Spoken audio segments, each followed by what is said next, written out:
দেশের মানুষের হাতে বিতাড়িত হয়ে এক এক সময় এক এক দেশে ফিরতে চাইছে আওয়ামী লীগ বলে মন্তব্য করেছেন বিএনপি স্থায়ী কমিটির সদস্য আমির খসরু মাহমুদ চৌধুরী। বলেন, সার্বিক প্রস্তুতি সম্পূর্ণ করে খুব দ্রুতই উন্নত চিকিৎসায় বিদেশে নেওয়া হবে বিএনপি চেয়ারপারসন বেগম খালেদা জিয়াকে।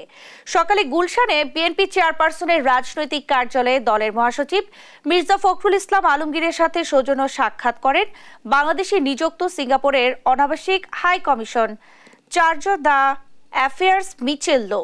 এ সময় দুই দেশের মধ্যে স্বার্থ সংশ্লিষ্ট বিষয় নিয়ে দীর্ঘ আলোচনা হয়। বৈঠক শেষে সংবাদ সম্মেলনে কথা বলেন আমির খসরু। জানান, বিনিয়োগ সহ বিভিন্ন ইস্যুতে সিদ্ধান্তের ক্ষেত্রে বাংলাদেশে একটি নির্বাচিত সরকার থাকলে সিঙ্গাপুরের জন্য সুবিধা হয় বলে জানিয়েছেন দেশটি।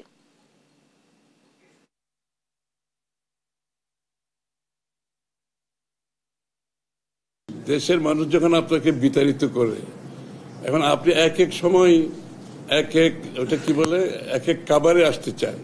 কিছু কোনো সময় হিন্দু মুসলিম ইস্যুটা নিয়ে আসবেন, কিছু সময় ওই যে হিন্দুদের উপর নির্যাতনের চিত্র নিয়ে আসবেন, আবার এখন ট্রাম্পের চিত্র আসছে।